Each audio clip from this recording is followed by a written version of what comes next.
Hello, dear friends and colleagues. We've been doing remote simultaneous interpreting, distance interpreting for about 2 years now. And the situation is that we are growing to be very content with what we have. Yes, there's been some important developments and advances in technology, and we are getting used to this type of work.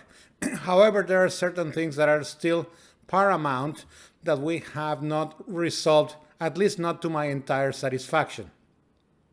To me, it is undeniable that conference interpreting is not just a team assignment, but it is a team assignment that needs of both or more interpreters to be physically in the same place, or at least to have some way to communicate visually and get some visual clues that are so important to a good rendition.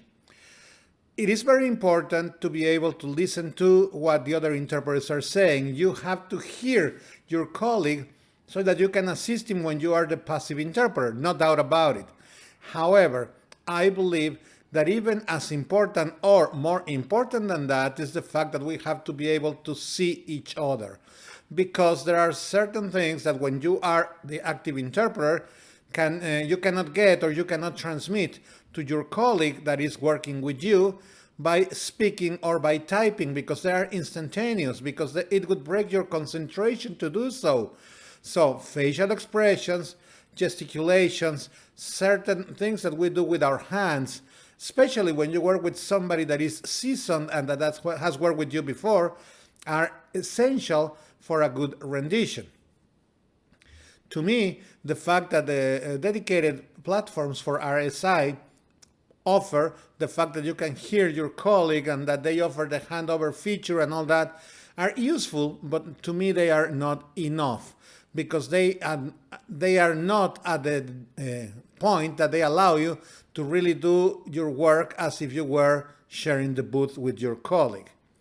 So I never thought that it was such a big deal, the fact that some of the platforms allow you to do the handover, and there was all this hoopla about, oh, this one doesn't let you and this one allows it, and on, when in reality, the best way to do a handover is just by a hand signal or a nod of the head or something like that will allow your colleague to know that it's time for them to go in, because you are finishing a phrase or a sentence that will be the appropriate time to do that exchange. So that really cannot happen when you just have a text or a little button or a little light that pops up on your screen, or a little chronometer that tells you how many seconds before you switch. I don't think that is enough. And for that reason, from the beginning, I always decided to use the visual clue. That is, that even though the dedicated platform or the regular platform doesn't let me see my other interpreter colleagues, that at least I can do it using a backup channel. And the back channel would be perhaps the most commonly used WhatsApp. And that way you can see your colleague, even with the platforms that you can hear your colleague on the speech of your colleague, the rendition of your colleague on the same platform. Since you cannot see them, I still like to use the other device, the WhatsApp platform, to be able to get that visual eye-to-eye contact with my colleague. Of course, that means that, since to me that is so important, it puts platforms like Zoom or platforms like WebEx very close to what the dedicated platforms do. And if you compare costs, well, you draw your own conclusions. But the important thing here is that we, in my opinion, need to have that visual clue. That is the reason why I think that the Green Terp virtual booth is quite interesting, because it allows you to see your colleague on the same screen.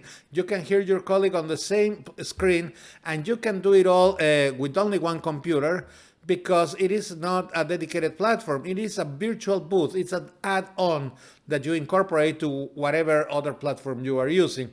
And to me, that is really very important. Of course, if I could always do hubs, I could always do hubs, because at the hub you have your colleague next to you, and you can also touch your colleague on the arm, you can tap it on the shoulder, and he or she can respond that way to you.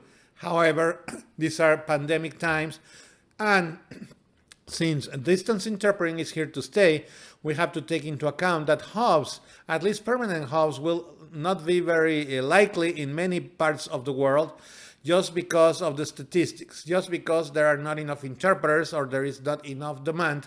So for those situations, we will always have distance interpreting from a home office.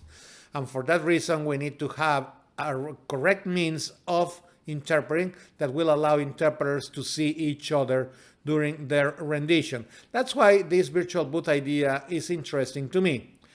But anyway, the main thing here is that we must have, regardless of the platform that you want to use, another back channel for you, not just to hear your colleague, but also to have that visual communication with your colleague. That is so important. And a problem that brings also, that is an added problem, is the fact that what about the cases where the back channel platform is not working? It's happened quite a few times that for one reason or another WhatsApp is down. What do you do in that situation? Well, there are other platforms, but the problem with other platforms is that they are not as widely used, they are not as popular, or they require that you have a certain specific type of device. I'm thinking of FaceTime, that you have to have a Mac device, otherwise you cannot use it. And I'm thinking of some other ones like Skype that it's, well, I think it's coming back, but it's pretty much obsolete. And many people don't have it, and the people that have it, and they haven't used it for so many years that they can't even remember what their account is, and so on. And even those have that problem also, that risk that they can be down at one point or another. So it is important then to understand that this is interpreting from the hub, or when done from home, as it should be done in the places that hubs are impossible to have or very difficult to have, should be done in a way that you can always see your colleague. And this virtual booth idea is quite interesting. And if not, let's at least have the back channel to be able to do it. Also, because that way you can help each other to communicate other things. I've been in more than one event where we have a dedicated platform and the speakers are used to consecutive interpreting but not simultaneous. So the speaker talks and the interpreter is simultaneously interpreting, but the speaker has not a way to know that because they don't have that feedback, because they are somewhere else, maybe in a different continent, and they stop and they are expecting to hear the voice of the interpreter consecutively. And when they don't, they start to get scared. They freak out, and it's happened, I've seen it several times, at least 3 times, that then the speaker decides to go to their broken other language that is not their primary language, in this case to broken English, and start giving the speech in the language that he didn't prepare the speech for, in the language that is not that person's first language, when there was nothing wrong. It was everything perfectly okay. It's just that the speaker didn't know or was not aware or did not remember that there was going to be simultaneous interpretation. And the problem with these distance interpreting platforms is that you as a speaker, so many times you have no way to tell the speaker, you know what, we are interpreting at the same time you are talking. And therefore the interpreter is frustrated, the meeting organizers are frustrated, the meeting takes twice as long, and the speaker is not a happy camper because they had to give the speech in a language that was not the originally designed for language. So we have a big problem with these situations that could be in many ways lightened up, eliminated by having the visual contact. So I really tell you, please don't do RSI without having visual contact with a colleague.